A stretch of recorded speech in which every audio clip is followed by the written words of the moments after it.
අද කතා කරන්න තියෙන්නේ අදින්නාදානා වේරමණී සික්ඛාපදං සමාදියා. අපි දන්නේවත් නැති එකක් නේ. අපේ රටේ ඇත්තෙම නැති එකක් නේ. ඒ නිසා සොරකමින් වැළකීම, හොරකම් කරනවා කියන එක. එතකොට මෙන්න මේ ශික්ෂාපදේ ගැනයි අද දවසේ අපි කතා කරන්නේ. පින්වතුනි, බුදුරජාණන් වහන්සේ උන්වහන්සේගෙන් දවසක් අහනවා, ස්වාමීනි භාග්‍යතුන් වහන්සේ උපාසකයෙක් වෙන්නේ කොහොමද? කොපමණකින්ද කෙනෙක් උපාසකයෙක් බවට පත් වෙන්නේ? බුද්ධං සරණං ගතෝ හෝති, ධම්මං සරණං ගතෝ හෝති, සංඝං සරණං ගතෝ හෝති. යමෙක් බුදුන් සරණ යනවද, ධර්මයේ සරණ යනවද, ශ්‍රාවක සංඝයා සරණ යනවද, එපමණකින් ඔහු උපාසකයෙක් කියෝ. ඊළඟට බුදුරජාණන් වහන්සේගෙන් අහනවා, ස්වාමීනි භාග්‍යවතුන් වහන්සේ කෙනෙක් සීලවන්ත උපාසකයෙක් බවට පත් වෙන්නේ කොහොමද? උපාසකයෙක් ඉන්න පුළුවන් දුස්සීලී. ඒ නිසා බුදුරජාණන් වහන්සේගෙන් අහනවා, ස්වාමීනි භාග්‍යවතුන් වහන්සේ කෙනෙක් සීලවන්ත උපාසකෝ ඒ මට්ටමට පත් වෙන්නේ කොහොමද? බුදුරජාණන් වහන්සේ වදාළ අර තෙරුවන් සරණ ගිය ශ්‍රාවකයා ප්‍රාණඝාතයෙන් වළකිනවද? සොරකමෙන් වළකිනවද? වැරදි කාම සීවරෙන් වළකිනවද? බොරුවෙන් වළකිනවද? මත්පැන් මත්ද්‍රව්‍ය භාවිතාවෙන් වළකිනවද? එපමණකින් ඔහු සිල්වත් උපාසකයෙක් බවට පත් වෙනවා. දුස්සීල උපාසකයාට සුගතියකවත් යාගන්න බෑ. කෙලින්ම අපායට. හැබැයි සීලවන්ත උපාසකයා තමයි මරණින් මත්තේ සුගතිගාමී වෙන්නේ. ධර්මාවබෝධය කරා යන්නේ. පින්වතුනි, සිල්වත්කම බුදුරජාණන් වහන්සේ පෙන්වුවේ මේ බුද්ධ ශාසනය කියන්නේ මහා සාගරයේ වගේ නම් බුදුරජාණන් වහන්සේ පහාරාද සූත්‍රයේදී උපමා කරනවා බුද්ධ ශාසනය කියන්නේ මහා සාගරය කියලා හිතන්න කියනවා. සාගරයේ සීමාව තමයි වෙරළ. ඒ වගේ තමයි කිව්වා සීලය. සිල්වත්කම නැති වුණොත් බුදුරජාණන් වහන්සේ පෙන්වන්නේ මලකුණක් මොහොතෙන් ගොඩට ගහනවා වගේ ශාසනයෙන් එළියට යා විසි වෙනවා කියන. එයාට එතනින් පස්සේ ශාසනයේ උතුම් මිනිස් ගුණ ධර්ම කරා යන්න බෑ කියන. ඒ නිසා කෙනෙක් සද්ධානුසාරී වෙන්නත්, ධම්මානුසාරී වෙන්නත්, සෝවාන් වෙන්නත්, සකදාගාමි වෙන්නත්, අනාගාමි වෙන්නත්, රහත් වෙන්නත්, ඒ විතරක් නෙමෙයි අඩු ගානේ සමාධියක් ලබන්නත් සීලේ පිරිසිදුව තියෙන්නට ඕන. සීල පරිභාවිතෝ සමාධි මහත්ඵලෝ හෝති මහානිසංසෝ. සීලෙන් දියුණු කරගන්න සමාධිය මහත්ඵලයි මහානිසංසයි. සමාධි පරිභාවිතම් පඤ්ඤා මහත්ඵලෝ හෝති මහානිසංසෝ. සමාධියක් තුල දියුණු කරන ප්‍රඥාව මහත්ඵලයි මහානිසංසයි. පඤ්ඤා පරිභාවිතං චිත්තං සම්මදේව ආසවේහි විමුච්ඡති කියනවා. ප්‍රඥාවෙන් දියුණු වෙන හිත කෙලෙසුන්ගෙන් මිදෙනවා. එතකොට මේ සීල සමාධි ප්‍රඥා එහෙම මගක් තියෙන නිවන් මඟ. ඒ නිසා සීලේ පිරිසිදුව තියෙන්නට ඕන. පින්වතුනි, බුදුරජාණන් වහන්සේ දුස්සීල කෙනාට තියෙන සීල විපත්ති පහක් පෙන්වනවා. ඔය සීල විපත්ති පහෙන් අපි නිකන් පොදුවේ තේරුම් ගමු ඉස්සරලාම. පළවෙනි එක පෙන්වනවා දුස්සීල කෙනා භෝග සම්පත්තියෙන් පිරිහිලා යනවා. හම්බ කරගත්ත ධනය විනාශ කරගන්න. හොඳට බලන්න ওই පවුල් වල ගෙවල් වල අහල පහල මිනිස්සු ගැන. දුස්සීලකමට පුරුදු වෙලා නම් දුරාචාරය, වංචාවල් වලට, සල්ලාලකමට, බේබදුකමට දවසින් දවස දියුණු වෙනවද පිරිහෙනවද? පිරිහෙනවා. දෙවැනි කාරණේ තමයි සමාජ විශාල අපකීර්තියක් විඳිනවා. මිනිස්සු කියනවා මිනී මරුවා, අපරාධකාරයා, හොරා, සල්ලාලයා, බොරුකාරයා, බේබද්දා. අර කරන දුස්සීලකම් වලින්ම නෙමෙයිද මිනිස්සු කතා කරන්නේ? මූණට නොකියුවත් යනකම් ඉඳලා කියන්නේ. එතකොට තමන් කරන දුස්සීලකම් තමන්ට අපකීර්තියක් හැටියට සමාජෙ පැතිරෙනවා. ඊළඟට විසරදව ඉන්න බෑ කියන පිරිසක් අතර සමාජයේ සිල්වතුන් ගුණ යහපත් අය සත්පුරුෂයන් අතර විසරදව ඉන්න බෑ. හැම වෙලෙම තැති ගන්නවා. දැන් මං ගැන අහුවෙයිද දන්නේ. මගේ වැරදි එළි වෙයිද දන්නේ. මං ගැන කියයිද දන්නේ. එහෙම තමන් තුලින් තැති ගන්නවා කිය. විඳවනවා. ඊළඟ එක තමයි මරණාසන්න වෙනකොට සිහි මුලා වෙනවා කියන්නේ. දුස්සීල කෙනා අකුසල විපාකයක් හැටියට මරණ මංචකයේ සිහි මුලා වෙනවා. මරණින් මත්තේ අපායට වැටෙනවා. ඒ නිසා සිල්වත් කෙනාටමයි ශාසනයේ දියුණුව තියෙන්නේ. පින්වතුනි අද අපි කතා කරන්නේ හොරකම. අදින්නාදාන වේරමණී සික්ඛාපදං සමාදියා. මේ සොරකමේදී බුදුරජාණන් වහන්සේ පෙන්නනවා මහණෙනි සොරකමක් වෙන්නත් කරුණු කීපයක් පෙන්නනවා විස්තර වෙනකොට. එකක් දැන් තමන්ගේම දෙයක් ගත්තා කියලා හොරකමක් වෙනවද? නෑ.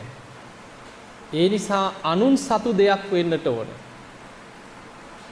ඊළඟට හොර හිතක් පහළ වෙන්නත් ඕනේ. උපක්‍රමයක් යොදන්න ඕනේ.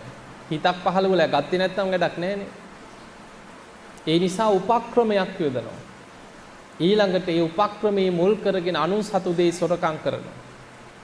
ඔන්න ඔය කරුණු කීපේ යෙදෙන තැන මේ හොරකම අදින්නාදානේ නැමැති ශික්ෂාපදේ සිද්ධ වෙනවා.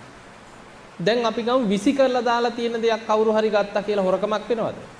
නෑ ඒක හොරකමක් නෙමෙයි. ඒකනේ ඉස්සර දැන් බුදුරජාණන් වහන්සේ භික්ෂුන් වහන්සේලාට පෙන්නලා දුන්නේ පාංශකූල. විසි කරලා දාලා තියෙන රෙදි කෑලිනේ සිවුරු හදාගත්තේ. දවසක් ස්වාමීන් වහන්සේ නමක් සොහනකට යනවා සිවුරකට අවශ්‍ය රෙදි කඩක් හොයාගන්න. යනකොට මිනිහා කොතලා තියෙන අලුත්ම රෙද්දක්. කලින් දවසේ ගෙනහලා සොහනට ගෙනත් දාපු මිනිහා කොතපු හොඳ රෙද්දක් තියෙනවා. මේ රෙදි කඩ ගන්න උන්වහන්සේ අර මිනිහට අත තියලා රෙදි කඩ ගන්නකොටම යක්ෂයෙක් පෙනී හිටියා. සොහනට අධිග්‍රෝහිත යකෙක්. මේ අමනුෂ්‍යයා පෙනී ඉඳලා කිව්වා ගන්න එපා. ඕක මටයි කිව්ව අයිති. සොහනේ තියෙන දේවල් වල අයිතිකාරයා මම කියෝ.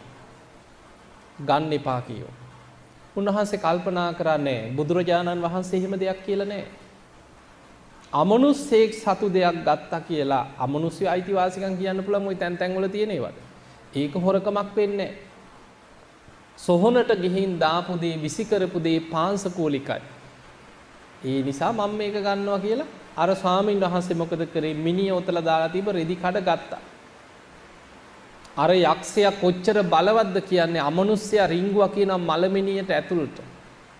මිනිහ අරගෙන නැකිට්ටා. නැකිටලා මේ හාමුදුරන්ගේ පස්සෙන් මිනිහ එනවා. ඔබ අහලා ඇති ඉස්සර ওই පිල්ලි ඇව්වා කියන්නේ ඔය වගේ. මලමිනියට මතුරලා අමනුෂ්‍යෙක් ඇතුල් කළේ යවනවා කියන්නේ අනතුරු කරා. අර හාමුදුරන්ගේ පස්සෙන් මලමිනිය ආවා. අමනුෂ්‍යයා ඇඟ මිනිහ ඇතුළට ඇවිල්ලා ඒක වාහනයක් කරගෙන ආවා. උන්වහන්සේ ආරාමයට ගියා. ගිහිල්ලා කුටියේ දොර වහගත්තා. අර පිටිපස්සෙන් ආපු මිනිහ දොරෙන් එන්න බෑ. දොරේ වැදිලා මිනිහ වැටුණා ඉස්සරහා. අමනුෂ්‍යයා ඉන්නේ නැති ඇතුළට උට මොකුත් කරගන්න බැරි වුණා. දැන් මේ සිදුවීම පහවදා ධම්සභා මණ්ඩපේ කතා වුණා. බුදුරජාණන් වහන්සේට කියනවා ස්වාමීනි භාග්‍යවතුන් වහන්සේ ඊ රාත්‍රී මෙන්න මෙහෙම දෙයක් වෙලා සොහනට පාංශකූල රෙද්දක් ගන්න ගියපු ස්වාමීන් වහන්සේ නමකට මෙහෙම අනතුරක් වුණා. ඒක ඒ කාලේ සාමාන්‍ය දෙයක්. දැන් අපිට නම් පුදුමයක්නේ. යක්කෝ අමනුෂ්‍යෝ ප්‍රේතයෝ වයි ඉන්නවා සොහොන් වල. බුදුරජාණන් වහන්සේ වදාළ මහණෙනි ඔය සොහොනේ ඉන්න අමනුෂ්‍යයන් ආස කරන්නේ අලුත ගෙනත් දාපු මලකුණු වලට ඒවැ රෙදි කඩවල් වලට අමනුෂ්‍ය ඇලුම් කරනවා කියන. ඔය දවස් කීපයක් කුණු වෙනකන් ඉඳලා ගන්න කිව්වා. ඊට පස්සේ අරගෙන හොඳට හොදලා පඳු ගහලා අර ඕජාව ටික මේ හේදිලා යනකන් හොඳට හොදලා ඒක සිවුරක් කරලා හදා ගන්න එක. එච්චරයි. එතකොට අපිට පේනවා අමනුෂ්‍යෙක් සතු දෙයක් ගත්තා කියලා ඒක හොරකමක් වෙන්නේ නැහැ. විසි කරලා දාලා තියෙන දෙයක් ගත්තා කියලා හොරකමක් වෙන්නේ. හැබැයි මිනිස්සෙක් සතු යම් කිසි කෙනෙක් අයිතිවාසිකම් කියන දෙයක් ගත්තොත් ඒක හොරකම. මේ හොරකමේදී ඒකෙත් තියෙනවා අල්ප සාවද්‍ය මහා සාවද්‍ය කියලා තියෙනවා. පොඩි හොරකම් ලොකු හොරකම් තියෙනවා. දැන් හොරකම ඔක්කොම හොරකම කියලා හිතන්න එපා. විපාක වෙනස් වෙනවා. ඒ නිසා අපි හොරකම ගැන චුට්ටක් විස්තර ඇතුව කතා කරමු.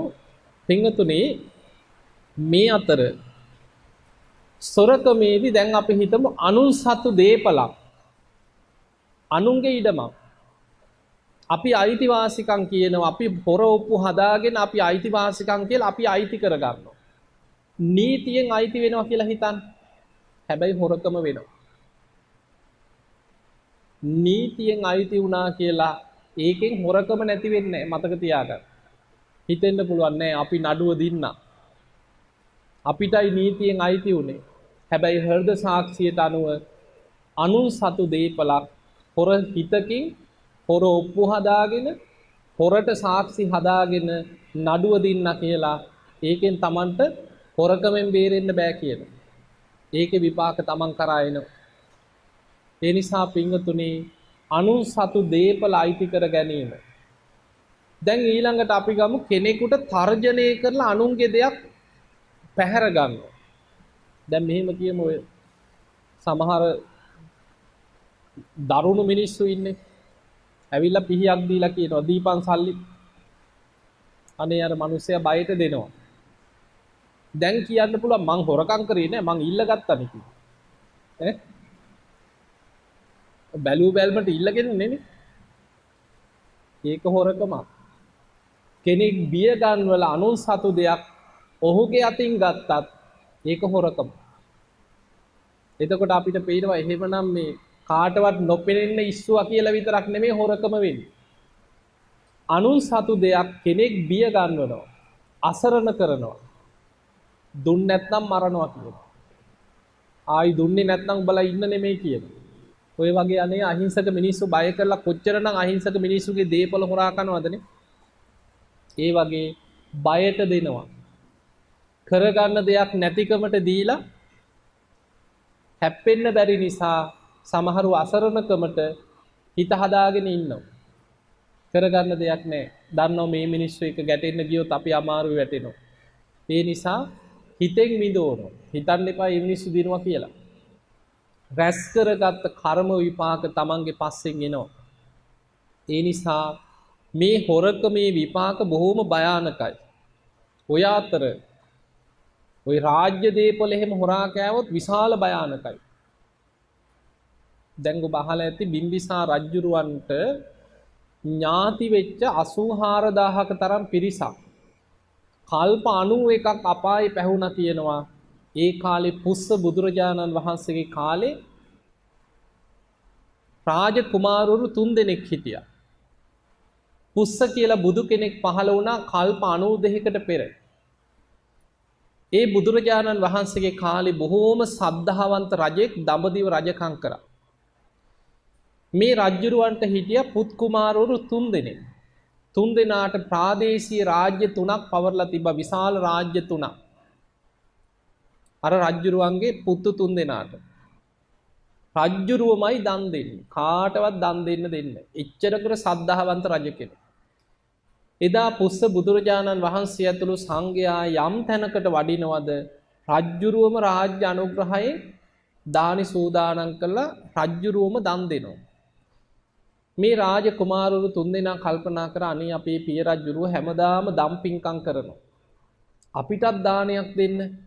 ගිහිල්ලා කිව්වා පිය රජතුමනි අපිට දානයක් දෙන්න අවස්ථාවක් දෙන්න කිව්වා.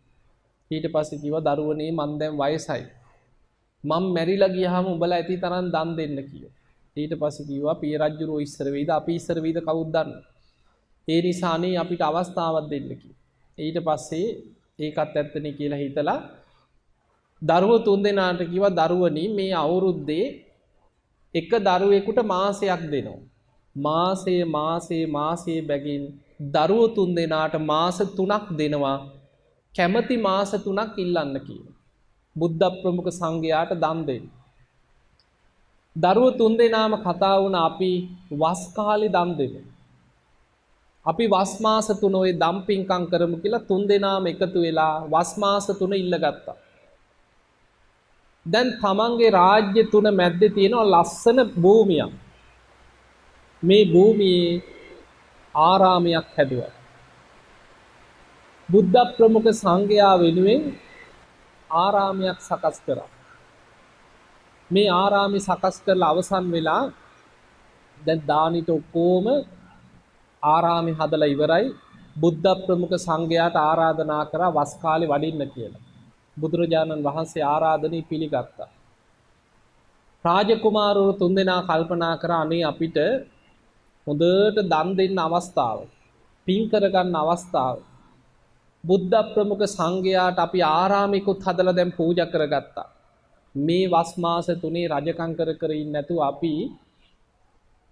අපිත් දස සිල් වෙලා ඒ ආරාමෙම බුද්ධෝපස්ථාන සංඝෝපස්ථාන කර කර පින් කරගමු කියලා අර රාජකුමාරවරු තුන්දෙනාම මොකද කරේ?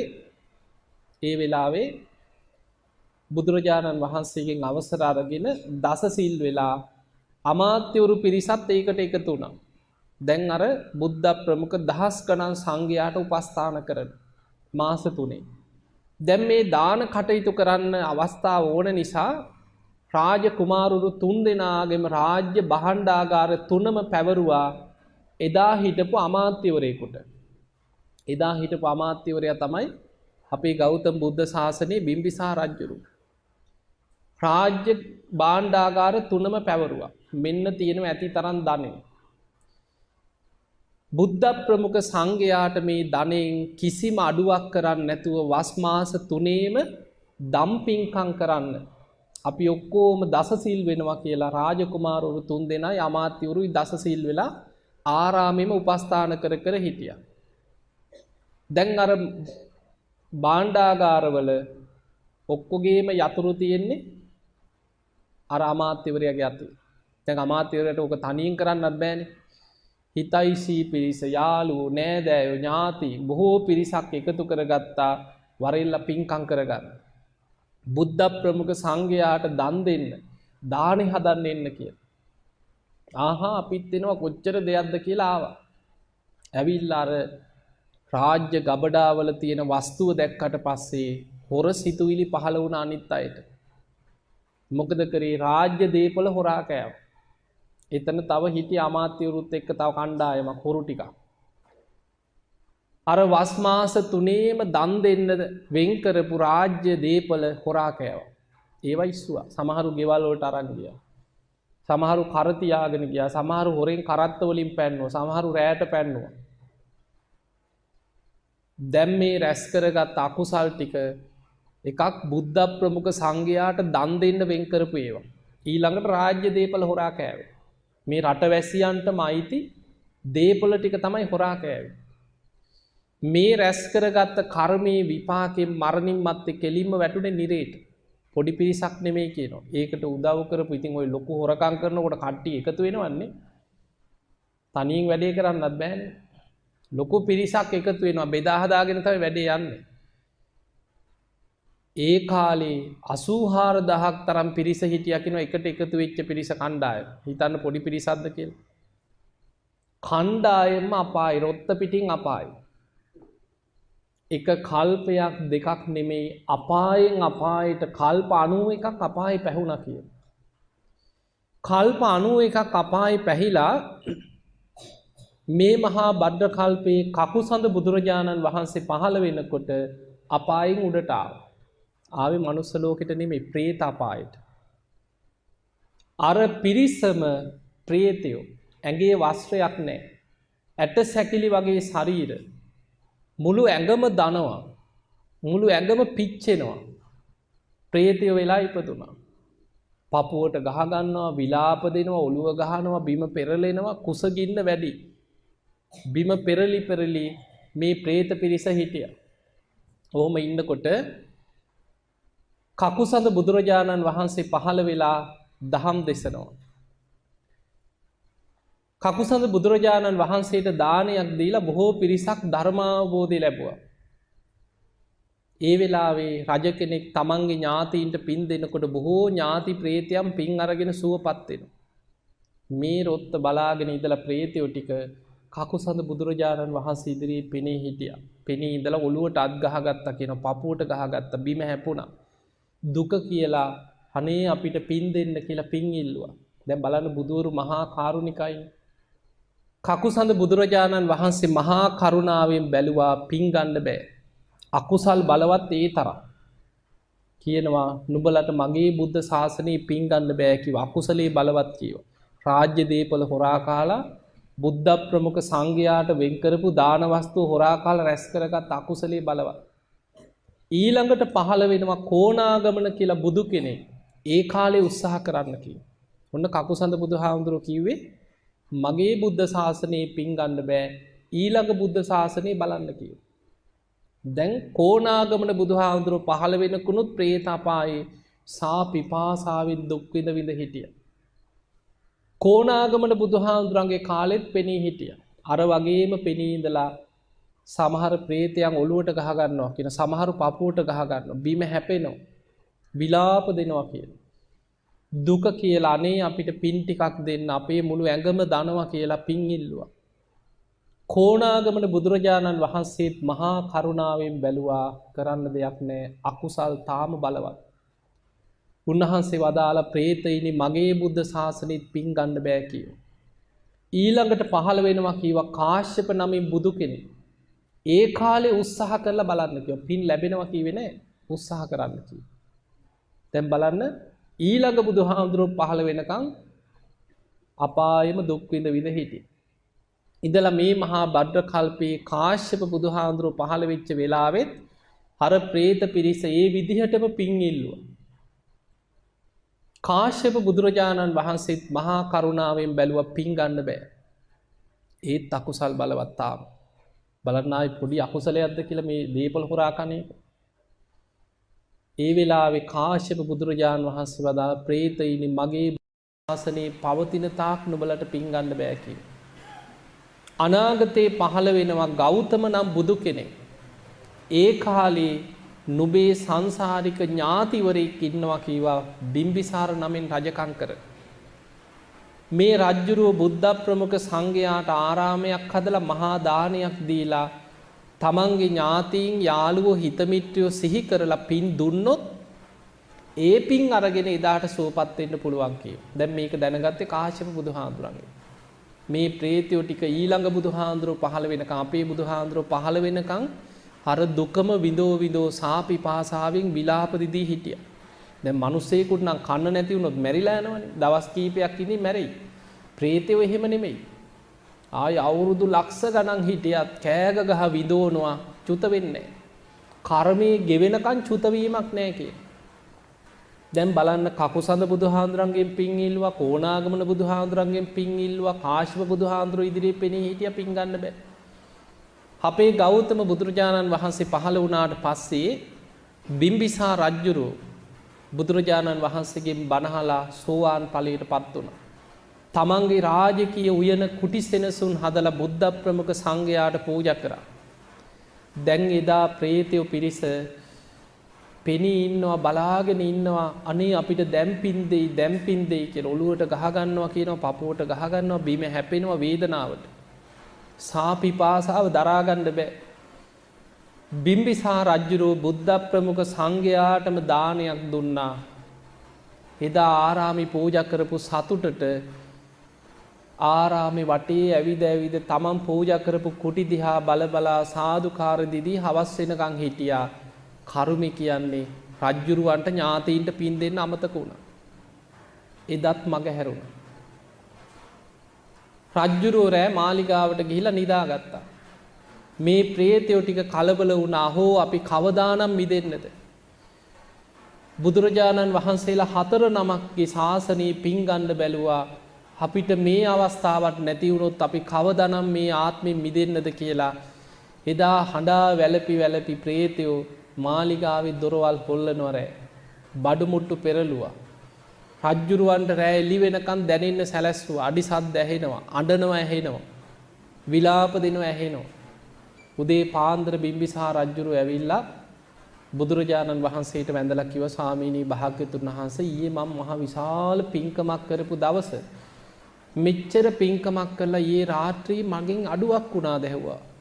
මාලිගාවේ බඩු පෙරලෙනවා, විලාප හඬ ඇහෙනවා, අඩිසද්ද ඇහෙනවා. ස්වාමීනි ඇයි මේ? මට රැයලි වෙනකන් නිින්දක් නැහැ කිව්වා.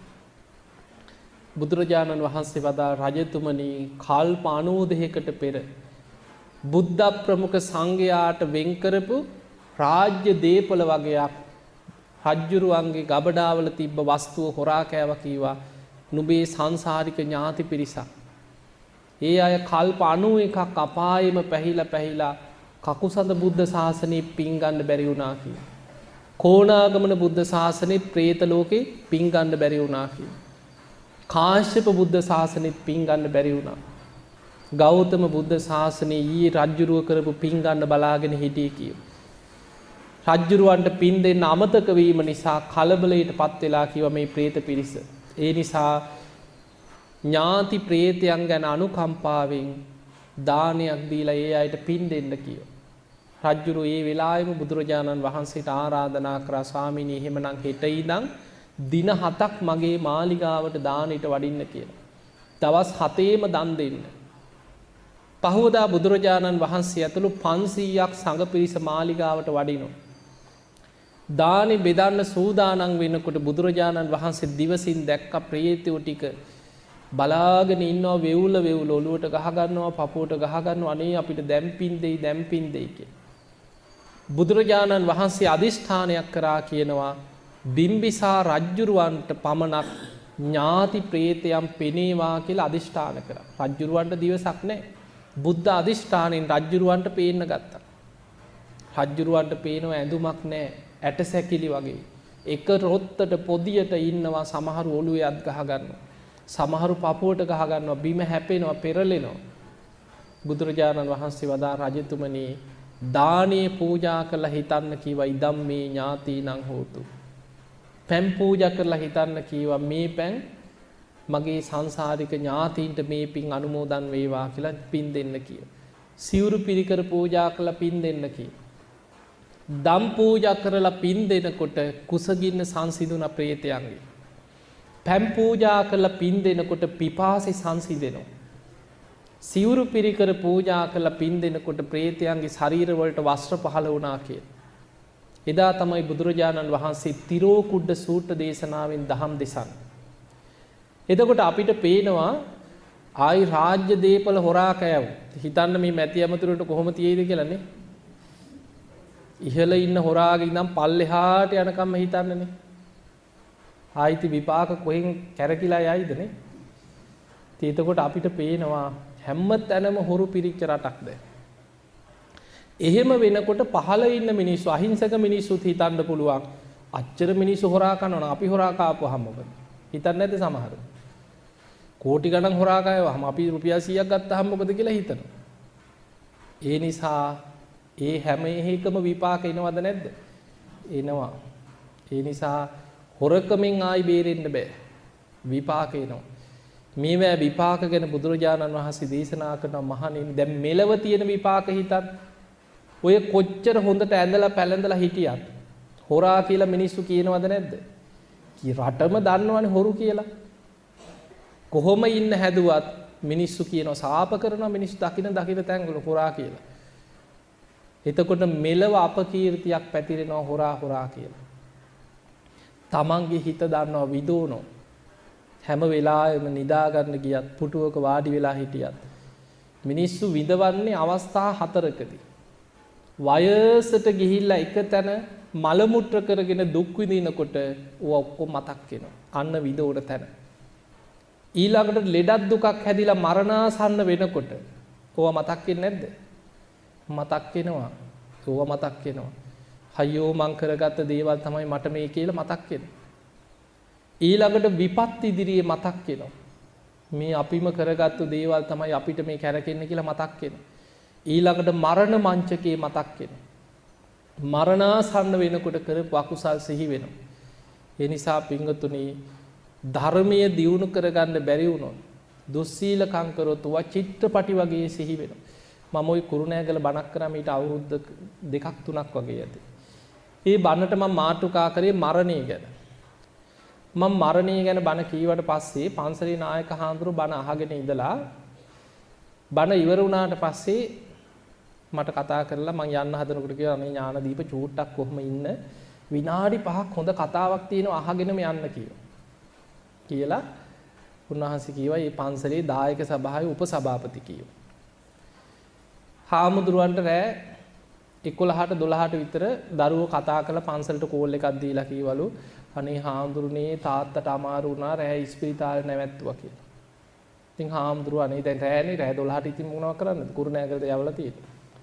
ඊට පස්සේ හාමුදුරුවෝ දැන් උදේ පාන්දර හරි මං උදේ යන්නම් කියලා ට්‍රීවිල් එකක් ගෙන්නම් බලන්න ගියාක දානෙත් වළඳන්න නැතුව උදේ ගිහින් තියෙන්නේ.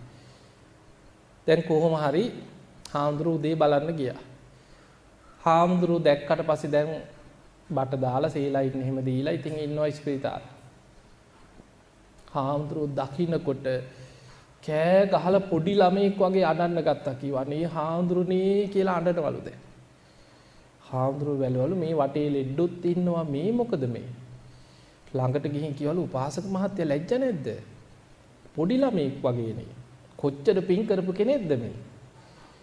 උපාසක මහත්තයා කොච්චර පින් කරාද? හැයි මේ අඬන්නේ මොකටද මැරෙන්න බය වෙන්නේ පින් කරපු අය? හා බය වෙන්න එපා කියලා. ඉතින් අනේ ඔළුව අත ගාලා එහෙනම් අපි පිරිත් ටිකක් කියන්නම්කො මං කියලා වැඳ ගන්න කියලා. ඉතින් පන්සිල් සමාදන් කරලා හාමුදුරුවෝ පිරිත් ටිකක් කියලා ඉතින් පුටුවකුත් ළඟ තියාගෙන ඉතින් කතා කර කර ඉතින් පැයක් විතර හිටියා කීවා හිත හදන්න. ඉතින් හාමුදුරුවෝ ගොඩක් වෙලා ඉඳලා පැයක් එකමාරක් ඉඳලා දැන් ඇස් වලින් කඳුළු වැක්කිරෙනවලු දෙපැත්තේ. කිව්වලු උපාසක මහත්තයා මොකද මේ අඬන්නේ? කියනකොට ඉක්ක ගගහා යන්නනවලු. බය වෙන්න එපා උපාසක මහත්තයා කියලා ඉතින් අතිනුත් අල්ලගෙන ඉඳලා හාමුදුරුවෝ කිව්වලු මේ උපාසක මහත්තයා මං ඉන්න අනේ දාලා යන්න එපා කියලා ආයි අතින් අල්ලගත්තලු. ඊට පස්සේ හාමුදුරුවෝ කියලු උපාසක මහත්තයා මොකද මේ මං කවදාවත් හිතුවේ නෑනේ ඔබතුමා මේ සිංහෙක් වගේනේ හිටියේ. මේ මොකද මේ පොඩි ළමෙක් වගේ? අනේ හාමුදුරනේ මගෙන් ගොඩාක් වැරදි වුණා මං කියන්නද කිව්වලු. ඉතින් හාමුදුරුවෝ කිව්වලු "ඔය ඉතින් මොනවද කාගෙන්ද වැරදි නොවෙන්නේ?" අනේ හාමුදුරනේ නෑ මගෙන් ගොඩක් වැරදි වුණා කියලා. දැන් ඉතින් ඔය පරණ කතා ටිකක් කියාගෙන ගියාලු. ඉතින් හාමුදුරුවෝ ටිකක් අහගෙන ඉඳලා කියලා උපාසක මහත්තයා ඔය ඔක්කොම තරුණ කාලේ නොදන්න කාලේ ඉතින් කාගෙන්ද වැරදි වෙලා නැත්තේ? ඕවා අමතක කරන්න. ඔබතුමා පන්සලට සම්බන්ධ වෙලා දැන් අවුරුදු 15ක් විතර පන්සලේ දායකයෙක්නේ. ඔබතුමා ධර්මශාලාවල් හැදුවා. පන්සලේ චෛත්‍ය හැදෙව්වා. බුදුගේ හදන්න මැදිහත් උනේ ඔබතුමා. කොච්චර දියුණුවක් කරාද පන්සලට? ඔබතුමා කොච්චර පින් කරාද කියලා.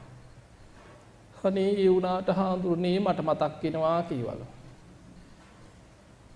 ඉතින් හාමුදුරුවෝ ඉතින් ඉතින් දැන් වාඩි වුණා කිව්වා. නැකිටපු හාමුදුරුවෝ ආයි පුටුවෙන් වාඩි වුණා කිව්වා.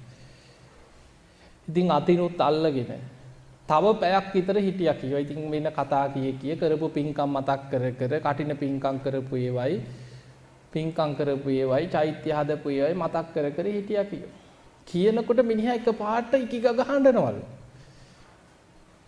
ඉතින් හාමුදුරුවෝම ඉඳලා දැන් 11 කාල විතර වෙනකොට 11යි කාලට විතර හාමුදුරුවෝ වෙලාව බලනකොට අනේ 11යි කාලයි කිව්වා. නැගිටලා කිව්වලු මහත්තයා මේ මං උදේ දානෙත් නැතුව ආවේ. දැන් 11යි කාලයි වෙලාවත් ගියා දැනුන්නේ නැහැ. මං එන්නම්කෝ ඔබතුමා බලන්න. අනේ හාමුදුරුවනේ දාලා යන්න එපා කියලා තේල්ුණාලු.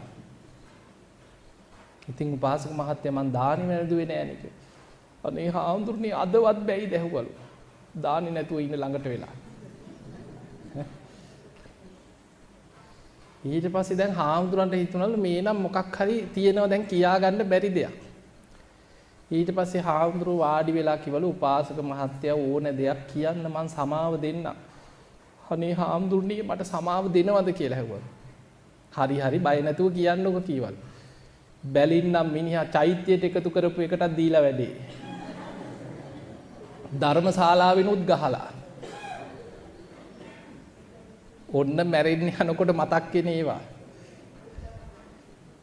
ඒක තමයි කෑග ගහ අඬන්නේ. ඉතින් අඬා කිව්වලු අනේ හාමුදුරනේ මම මෙහෙම ගත්තා මට සමාව වෙන්න කියලා. ඉතින් හාමුදුරුවෝ කියන යන මිනිහනේ මොනවා කරන්නද? හාමුදුරුවෝ ඉතින් හිත හැදුවා කිව්වා ඕවා කොහොම තමයි උපාසක මහත්තයා පුතත්ජන මිනිස්සුනේ කියලා. ඒ වෙලේ ඉතින් හිත හදලා ආවා කියලා. එතකොට පේනවා නේද මරණ මංචකේ ඕවා බලවත් වෙනවා කියලා. හොරා කනකොට හොරු හිතන්නේ අපි තරම් జగතු නෑ කියලා. හරි වැඩේ හරි කාටවත් අහුුන්නේ නෑ අපි බේරුණා කියලා හොරා හිතන්නේ. හැබැයි කරපු දේවල් වල විපාක තමන්ගේ හෘද සාක්ෂියත් එක්ක පවතිනවා. අපි සංසාරේ යන පිරිසක්. ඒක මතක තියාගන්න. බුදුරජාණන් වහන්සේ අංගුත්තර නිකායේ පෙන්නනවා මහණෙනි තමන් ගැන 100% තමන් ගැන පරිපූර්ණ වශයෙන්ම දන්නේ කවුද? තමන් කියන. තමන් ගැන තමන් දන්නේ යම්සේද මේ ලෝකෙ දෙවිවරු තමන් ගැන ඒ විදිහටම දකිනවා කියන. ඒ නිසා මතක තියාගන්න ඔබ කරන සියල්ල ඔබ කවුද කියලා දෙවියන් දන්නවා.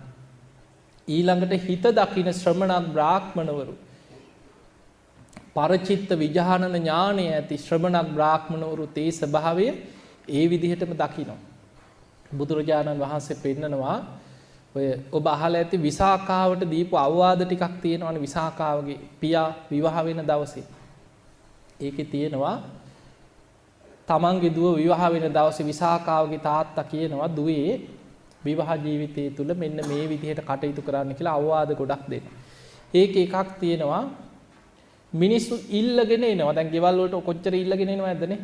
අනේ මෙහෙමයි දෙන්නම් කියාගෙන ඉල්ලගෙන එනවා. ඉල්ලගෙන ඇවිල්ලා යමක් දෙනවා. උදැල්ලක් ඉල්ලගෙන ඉන්න පුළුවන්, පිහියක් ඉල්ලන් ඉන්න පුළුවන්, සල්ලි කීයක් හරි අතමාරුවක් ඉල්ලන්න පුළුවන්. මිනිස්සු කොච්චර ඉල්ලන්න එනවදනේ? අසරණකම් කියාගෙන එනවා. එහෙම ඉල්ලගෙන ආවට පස්සේ අපි දෙනවනේ යමක්. ඒ දේ ගෙනහිල්ලා ආපහු ඒ විදිහටම ගෙනත් දෙනවා නම් ආයි ඉල්ලපුවාම දෙන්න කියලා. දැන් මේ කියන්නේ සෝවාන් වෙච්ච විසාකාවට. ඉල්ලන දේ ආපහු Tamanට ගෙනත් දෙනවා නම් දෙන්න කියනවා. සමහරු ඉල්ලගෙන ගිහිල්ලා කපටිකමට නොදී ඉන්නවා. දෙන්න එපා කියනවා ආයි. දේශනාවෙම තියෙනවා දෙන්න එපා කියලා. කපටිකමට වංචනිකකමට ඉල්ලන් යනවා දෙන්නම් කියලා පුළුවන්කම තියෙද්දි මග හරිනවා බොරු කියලා.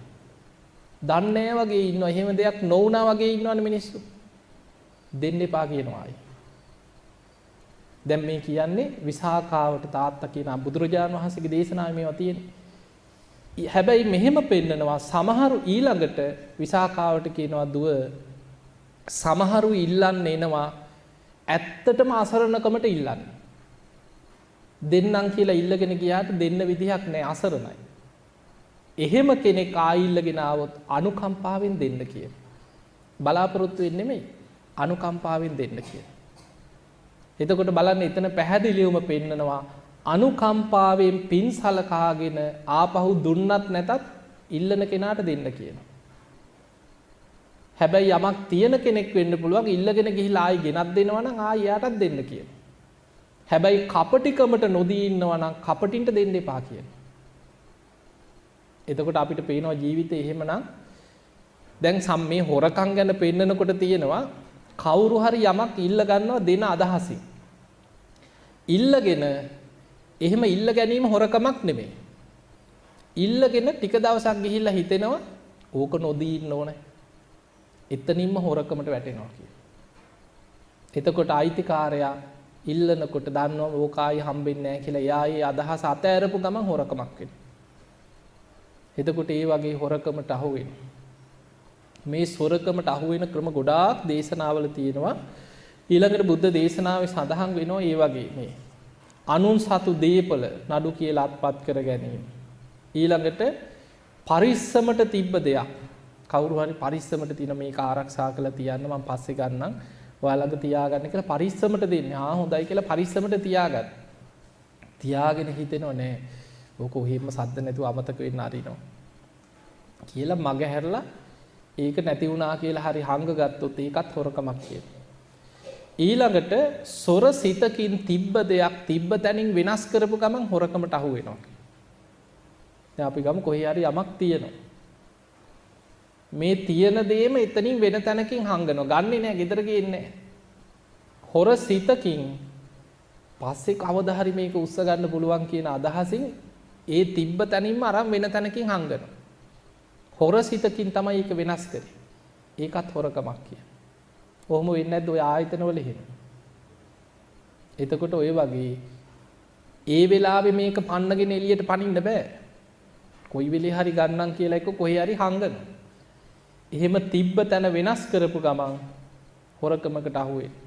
ඊළඟට තමන්ගේ අතින් හොරකම් කෙරුවත් හොරකමක්, තව කෙනෙක් ලව්ව හොරකම් කෙරෙව්වත් හොරකමක් කිය. කෙනෙක් හිතන්න බල මගේ අතේ ගෑවිලා නැහැ, මම දන්නේ නැහැ. හැබැයි තමන් තමයි කට්ටිය ධම්මල හොරකම කරෝලා තියෙන්නේ. එතකොට තමන්ට බේරෙන්න පුළුවන්ද? තමනුත් හොරකමට අහුවේ. ඊළඟට දේශනාවේ පෙන්නනවා කණ්ඩායමක් එකතු වෙලා එකට යනවා. ගිහිල්ලා එකට කතා වෙන්නේ අපි මෙන්න මේ ආයතනයට පැනලා මේ ටික හොරකම් කරමු කියලා එකට කතා වෙන්නේ නැතුව හොර කණ්ඩායමක් ගිහිල්ලා වෙන වෙනම හොරකම යනවා. එතකොට වෙන වෙනම හොරකම් කරන අයට විතරක් හොරකම වෙනවා. අපි ගමු කවුරු හරි ගියා ගන්න දෙයක් නැහැ ආපහු ආව හිස් අතේ. එයාට හොරකමක් වෙන්නේ නැහැ කියලා. හැබැයි කණ්ඩායම එකතු වෙලා යනවා සාකච්ඡා කරලා. අපි මෙන්න මේ දේ මේ ආයතනයේ තියෙන දේවල් හොරාකම කියලා හොරු 10 දෙනෙක් ආයතනයකට බැස්සා කියලා හිතන්න. 10 දෙනාගෙන් කවුරු හරි එක්කෙනෙක් හොරා කෑවත් 10 දෙනාටම අකුසලී තියෙනවා. ඇයි අර 10 දෙනාම එකතු වෙලා සාකච්ඡා කරලා එකට හොරකමට බැස්සේ. එතකොට පේනව නේද කර්ම ගැළපීලා යන හැටි. එතකොට මේ හැම තැනම ප්‍රධාන වශයෙන් පේනවා ප්‍රධාන වශයෙන් බලවත් වෙන්නේ චේතනාව, හොරසිත. ඒ නිසා දැන් සමහර වෙලාවට දෙන්නම් කියන අදහස එක්ක වැටිලා තියෙනවා. අයිතිකාරයෙක් හම්බුනහම දෙන්නම් කියලා අරන් තියාගන්න. එතකොට එහෙම තියාගත්තාම මේ ඇත්තටම හොර හිතකින් නෙමෙයි. නමුත් කවුරු හරි ඇවිල්ලා චෝදනාවක් කරනවා මේ හොරා මගේ එක ගත්තා. ඒත් හොරකමක්ද? නෑ ඒක හොරකමක් නෙමෙයි කියලා. තමන්ගේ චේතනාව තුළ තමන් ඇත්තටම දෙන අදහසින් ගත්තා වෙන්න පුළුවන්. ඔය වගේ හේතු දේශනාවල තියෙනවා සාරිපුත්ත මහරහතන් වහන්සේට එක භික්ෂුවක් හොරා කියලා චෝදනාවක් කරා. කැවුම් වගේකට වෙන දෙයකට නෙමෙයි. එක දායකයෙක් කැවුම් වගයක් දුන්නා. සාරිපුත්ත හාමුදුරන්ටත් දීලා කිව්වා මේ අර ස්වාමින් වහන්සේටත් දෙන්න කියලා දුන්නා. ඒ වෙලාවේ මෙන්න මේ කැවුම් ටිකට මගේ කැවුම් ටික කෑව නේද කියලා හොරා කියලා බොරු චෝදනාවක් කරා. ඒකෙන් උන්වහන්සේ හොරකම් කරේ නෑ. බුදුරජාණන් වහන්සේ වදාළ මහණෙනි සාරිපුත්තයන් වහන්සේ ඒක දෙන අදහසින් අරන් තිබ්බේ. ඒක වෙන කෙනෙක් දැකලා කාලා. එතකොට සාරිපුත්ත හාමුදුරුවෝ ඒකට අදාළ නෑ. හැබැයි එදා සාරිපුත්ත මහරහතන් වහන්සේ අදිෂ්ඨානයක් කරනවා මම කවදාවත් අද ඉඳන් ආයි කැවුම් වළඳන්නේ නෑ කියලා. බුදුරජාණන් වහන්සේ වදාළ මහණෙනි මා පුත් සාරිපුත්තයන් වහන්සේගේ අදිෂ්ඨානයේ උන්වහන්සේ ආයේ කවදාවත් පිරිනිවන් පානකම් කැවුම් වළඳන්නේ නැහැ කියලා. ඒ චෝදනාව ආපු දවසේම කරපු අදිෂ්ඨානය. ඒ නිසා ඊළඟට අනුන් තලා පෙලා අනුන්ගේ වස්තුව උදුරා ගැනීම කියලාම ගෙන්න ගන්න මිනිස්සු ලව්වම ගෙන්න ගන්න පුළුවන්. එහෙමනේ ඔය කප්පම් ගන්නෙ. ඒවත් හොරකම්ම තමයි. ඒ නිසා මේ හොරකමේ විපාක කැරකිලා එනවා. හැබැයි ඉතින් ධර්මයේ නොදන්න කාලේ කරපු හොරකම් කියලා හිතන්න. හොරෙක් ඉන්නවා. ධර්මයේ නොදන්න කාලේ හොරා. යම් දවසක මේ බණ ටික ඇහුවා කියලා හිතමු. මේ බණ ටික අහලා හිතනවා අම්මෝ මේවැ භයානකම. අද ඉඳන් නම් වලකිනවා කියලා සිල්වත් වෙනවා. එතන ඉඳන් දියුණුවා. දැන් කුජුත්තරා ධර්මය අවබෝධ වෙන්න පෙර හොරකම් කරාද නැද්ද? සාමාවති කහවණු 8ක් දෙනවා මල් ගෙනෙන් කියලා. කහවණු 4ක් ඉනේ ගහ ගන්න. හොරකම් කර. කහවණු 4ක මල් ගේ. එතකොට දවස ගානේ හොරකම් කරාද නැද්ද? කහවණු 4 හොරකම් කර තමයි කියනවා හිටියේ. එදා මල් ගේන්න ගිය දවසේ මල් නැහැ. බලනකොට සුමන මල් කාර්යාගේ ගෙදර දාණය. ගිහිල්ලා එදා දාන ඉවර වෙනකන් එළිය වාඩි වෙලා හිටියා. බුදුරජාණන් වහන්සේ දානේ වළඳලා දහම් දේශනකොට බුදු ඇසින් බැලුවා කවුද මේ පිරිසෙන් ධර්ම අවබෝධය ලබන්නේ? බුදු ඇසින් දැක්කේ කුජුත්තරා. අරමුණු කරගෙන දහම් දෙසුවා දේශනාව අවසන් වෙනකොට සෝවාන් ඵලයටපත් වුණා. එදා කහවණු 8ෙම මල් ගත්තා. අන්න ආර්යකාන්ත සීලේ පිහිටියා. ධර්මය අවබෝධ වෙන කෙනා ආර්යකාන්ත සීලෙන් දිවි හිමියෙන් සීලෙ පිහිටන.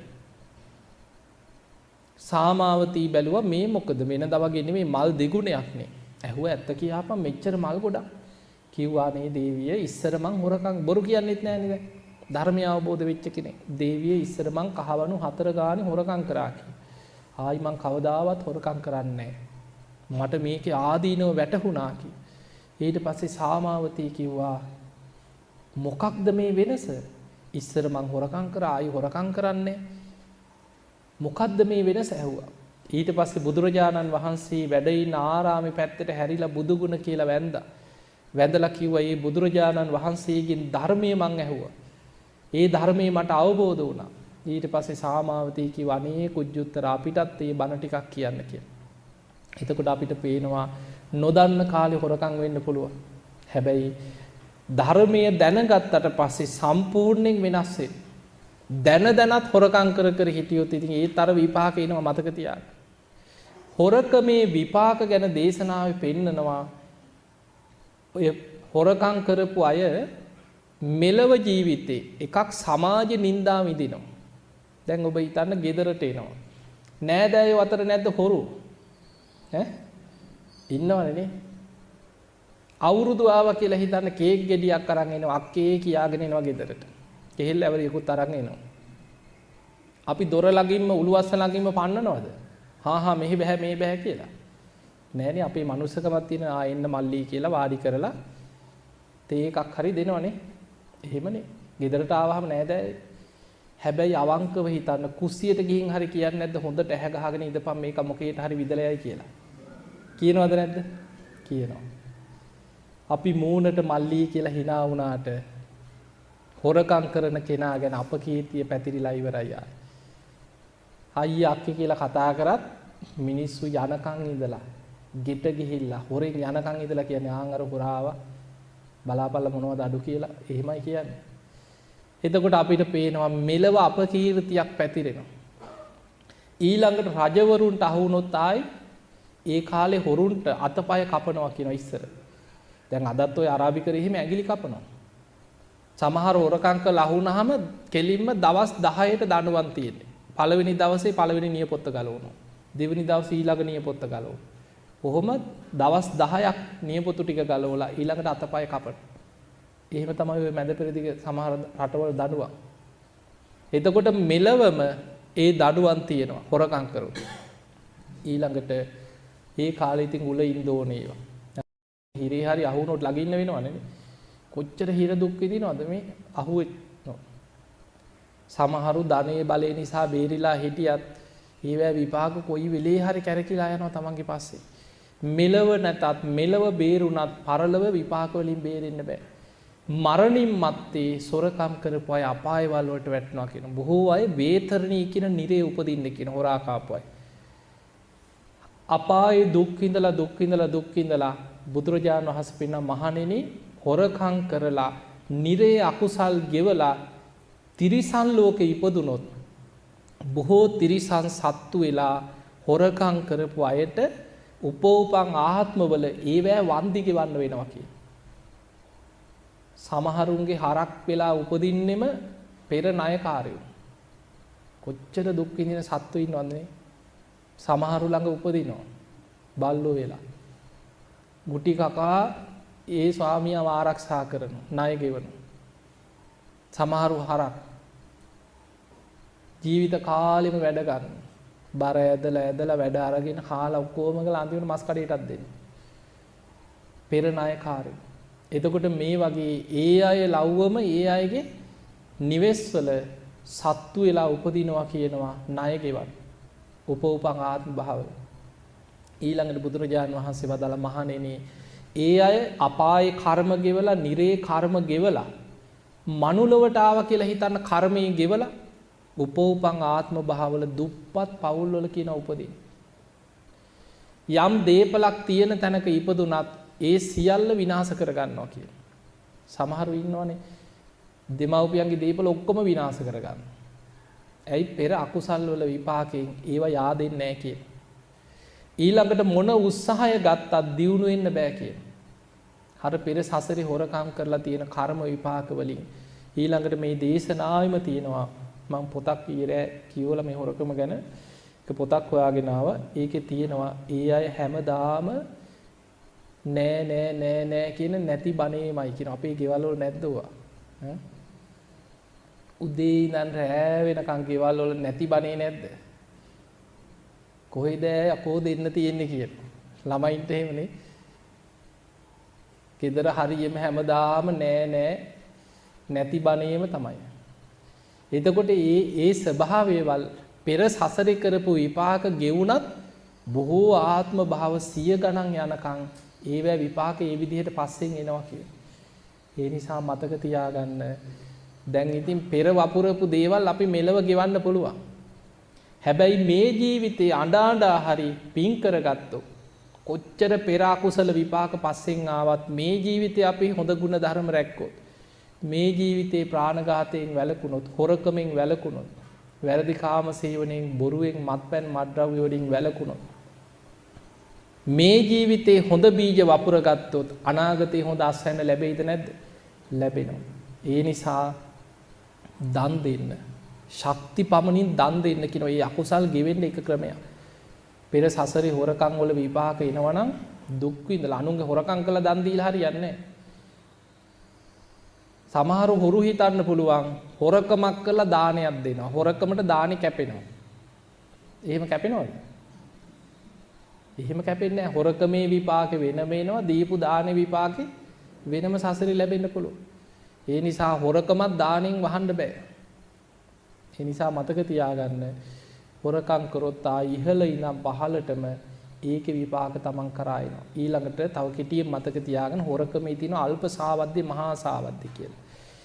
පුංචි දෙයක් හොරකම් කරොත් අපි ගම් පොඩි දෙයක් පෑනක් හොරකම් කරනවා. ඒකත් හොරකමක්ද නැද්ද? හොරකමක්. හැබැයි ඊට වැඩිය භයානකයි දහස් ගානක වස්තුවක් හොරකම් කරොත් වටිනා දෙයක් චේන් එකක් හොරකම් කරනවා. ඒකේ විපාක ඊට වැඩිය භයානකයි. මහා සාවද්‍යයි. වස්තුවේ වටිනාකම අනුව හොරකමේ විපාක වෙනස් වෙනවා. ඊළඟට ඒ පුද්ගලයන්ගේ ගුණ යහපත්කම් අනුව වෙනස් වෙනවා කියන්නේ. හිඟන්නෙක්ගේ දෙයක් හොරකම් කරනවට වැඩිය පන්සිල් රකින්න කෙනෙක්ගේ දෙයක් හොරකම් කරොත් විපාක බලවත් කියන. ඊට වඩා අටසිල් රකින්න එක්ක සාමණේර ස්වාමින් වහන්සේ නමකගේ දෙයක් හොරකම් කරනවා. ගිහියෙක්ගේ දෙයක් හොරකම් කරනවට වැඩිය සංඝයාගේ දෙයක් හොරා කෑම භයානකයි කියන. පෘථග්ජන භික්ෂුවකගේ දෙයක් හොරකම් කරනවට වඩා ආර්යයන් වහන්සේ නමකගේ දෙයක් හොරකම් කරන එක ඊට වඩා භයානකයි.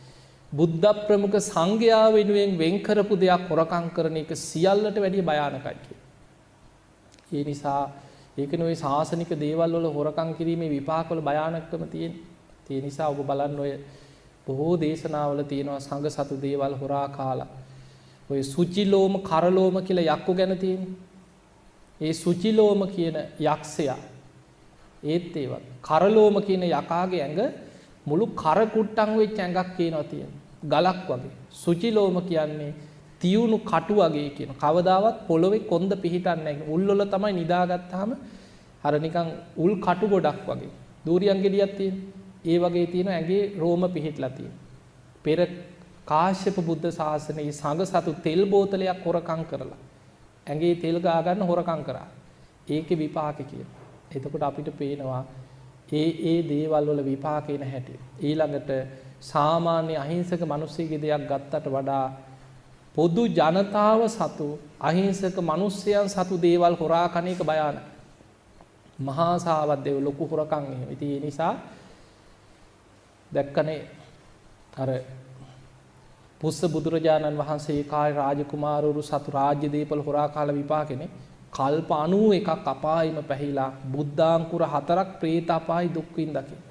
ඒ නිසා හොරකමේ විපාක තමන්ගේ පස්සෙන් එනවා. ඒක මතක තියාගන්න. ඉතින් ඒ නිසා සොරකමෙන් වළකින්න හැම වෙලාවෙම හිතන්න දැන් හරි භයානකකම තේරුණා නම් අද හරි අදිෂ්ඨානයක් ඇති කරගන්න මේ මොහොතේ ඉඳන් අද ඉඳන් මම ධර්මයේ පිහිටනවා. එහෙම අදිෂ්ඨානයක් ඇති කරගෙන හරියට සද්ධාව ඇති කරගත්තොත් ඒ මොහොතේ ඉඳන් බැබලීමක් කියන. බුදුරජාණන් වහන්සේ පෙන්න මහණෙනි ජීවිතේ ගොඩාක් වැරදි අකුසල් කරපු මිනිස්සු යම් දවසක බණහලා ධර්මයේ පිහිටනවද එදා ඉඳන් වලාකුලින් මිදිච්ච පුන් සඳක් බැබලෙනවා වගේ එතන ඉඳන් ජීවිතේ කුසල් පැත්තෙන් වැඩෙන්න බැබලෙන්න පටන් ගන්නවා. ඉතින් ඒ නිසා මේ බුද්ධ ශාසනය තුල බොහෝ නිවන් දැකලා තියෙන්නේ නොදන්න කාලේ පව්කම් කර කර ඉන්න. ධර්මයේ මුණ ගැහිච්ච ගමන් ජීවිතේ වෙනස් වෙනවා. මහා දරුණු මිනීමරු අපරාධකාරයෝ දෙව් මිනිසුන්ගේ වන්දනා ලබන රහතන් වහන්සේලා බවට පත් වුණා මේ ධර්මයේ ආශ්චර්යය. හොරකම් කර කර හිටපු හොරු නායකයෝ ඒ කාලේ ඉඳලා තියෙනවා තබ්බද්දාය කියලා හොර නායකයෙක් 500ක් එක ගම් පහරනවා. මේ 500ම බණහලා හොරකම් අතහැරලා පැවිදි වුණා 500ම රහත් වෙන්න. එතකොට දෙව් මිනිසුන්ගේ වන්දනා ලබන රහතන් වහන්සේලා බවට පත් කරේ දරුණු හොරු මේ ධර්මයේ තියෙන ආශ්චර්යය. ඒ නිසා ජීවිතේ ධර්මයත් එක්ක ඕන කෙනෙකුට වෙනස් වෙන්න පුළුවන්. ඒ නිසා ඔබ හැමදෙනාම අද මේ බණ ටික අහලා හරි අදිෂ්ඨානයක් ඇති කරගන්න. මොකද අපිට පේනවා මේ රටේ ඉහළ ඉඳන් පහළටම නිකන් බලන්නකො මිනිස්සුන්ගේ කතාවක් ওই සාකච්ඡාවක් අහගෙන ඉන්න බලන්න. නිකන් පාර්ලිමේන්තු කතාවක් අහන්න මුන් හොරා කියන අරහෙන් කියන මුන් හොරා කියලා. බලපම කවුද හොරු කියලා හොයාගන්න බෑ. ඔක්කොම හොරු ගොඩක්. ඉතින් ඒ නිසා හැමෝම හොරු පිරිච්ච රටක්. ඒ නිසා පින්වතුනි විපාක අරගෙන යන්න වෙනවා සසරේ. හිතන්න පුංචි හොරකමක් කියන මට්ටමින් හිතන්න. කවදාවත් නොදුන් දෙයක් ගන්න එපා අනුන්ගේ දෙයක්. තමා උපමා කරගෙන හිතන්න කියන අත්තානං උපමං කත්ත. ඔබේ දෙයක් කවුරු හරි හොරකම් කරගත්තොත් ඔබට දුකක් ඇති වෙන්නේ නැද්ද? තමන්ගේ වටිනා දෙයක් ආරක්ෂා තමන්ගේ සල්ලි කවුරු හරි හොරකම් කරොත් දුකක් ඇති වෙනව නේද? ඒ වගේම හිතන්න කියනවා අනේ මං අනුන්ගේ දෙයක් ගත්තොත් ඒකෙනත් ඒ වගේම දුකටපත් වෙනව නේද? අත්තානං උපමං කත්වා තමා උපමා කරගෙන හොරකමෙන් වළකින්න පන්සිල් රකින්න. එහෙමනම් ඔබ හැම දිනාටම ශික්ෂාපද දියුණු කරගෙන පංචශීලයේ පිහිටලා උතුම් ධර්මයේම අවබෝධ කරගන්න වාසනාව ලැබේවා කියලා අපි ආශිර්වාද කරමු. අද මේ උතුම් ධර්ම ශ්‍රවණයෙන් රැස් කරගත් සියලු පින් සියලු දෙවියෝ සාදුකාර දිදී මේ පින් අනුමෝදන් වෙත්වා. දෙවියන්ගේ දිව්‍ය ආශිර්වාද වර්ධනය කරගෙන සියලු දෙවියෝ උතුම් නිවනටම පත් වේවා කියලා සාදු කියලා දෙවියන් පින් දෙන්න. ඒ සියලු දෙවියන්ගේ පිහිට රැකවරණ ආශිර්වාදය ඔබ හැම දිනාටම ලැබේවා කියලා අපි ඔබට ආශිර්වාද කරමු. ඊළඟට මේ ධර්ම ශ්‍රවණයෙන් රැස් කරගත් සියලු පින විහාරස්ථානයේ පූජනීය නායක මාහිමිපාණන් වහන්සේ හරිගල සන්නපාල නායක හාමුදුරන් වහන්සේ ඇතුළු සියලුම ස්වාමින් වහන්සේලා නිදුක් වේවා නිරෝගී වේවා සුවපත් වේවා. උන්වහන්සේලාටත් ධර්මාවබෝධයේ පිණිසම මේ පින උපකාර වේවා කියලා අපි ආශිර්වාද කරමු. අද ඔබට ඒ වගේම බෞද්ධ රූපවාහිනිය ඔස්සේ පුන් පොහෝ දවසේ ලක්වාසී ලෝවාසී බොහෝ පිරිසකට පංචශීලයේ පිහිටන ආකාරය ගැන එක එක ශික්ෂාපද ඇසුරු කරගෙන මේ ධර්ම දේශනාවේ දායකත්වයෙන් ධර්මයෙන් කටයුතු කරන්නේ උපේන්ද්‍ර සමරතුංග එරංගා සමරතුංග කියන මේ පින්වතුන් ඒ වගේම දිනු සහ තෙරුණි කියන දියණියන් ඇතුළු මේ පවුලේ හැම දෙනා. ඉතින් මේ පින්වත් හැම දෙනාටම උතුම් සීලාදී ගුණධර්ම දියුණු කරගෙන උතුම් ධර්මයේම අවබෝධ කරගන්න මේ ධර්ම දානමේ පින පාරමිතාවක්ම වේවා කියලා අපි ආශිර්වාද කරමු. ඒ අයගේ අරමුණ තමයි යහපත් සමාජයක් ගොඩනැගීම අරමුණු කරගෙන තමයි මේ ධර්ම දානමේ පින්කම සිදු කරන්නේ. ඉතින් මේ ධර්ම දානමේ පිනෙන් බොහෝ දෙනාට සීලාදී ගුණධර්ම දියුණු කරගෙන මේ සමාජයේ යහපත් ගුණධර්ම ඇතුව ධර්මානුකූලව දියුණු කර ගැනීම පිණිස මේ ධර්ම දානමේ පින මහා ආශිර්වාදයක්ම වේවා කියලා අපි ආශිර්වාද කරමු. ඒ වගේම සියලු රණවිරුවන්ට පින් අනුමෝදන් කිරීම අරමුණ. මේ රටේ අතීතයේ ඉඳන්ම රට වෙනුවෙන් දිවිපිදූ සියලු රණවිරුවන් සාදුකාර දිදී මේ පින් අනුමෝදන් වෙත්වා. ඒ අයගේ පරලෝ ජීවිත සැපවත් වේවා සුවපත් වේවා සසර දුකින් අත මිදේවා කියලා සාදු කියලා පින් දෙන්න. ඒ වගේම උපේන්ද්‍ර සමරතුංග එරංගා සමරතුංග කියන මේ පින්වතුන්ගේ මියගිය සංසාරගත සියලුම ඥාති මේ පින් අනුමෝදන් වෙත්වා. ඒ අයගේ පරලෝ ජීවිත සැපවත් වේවා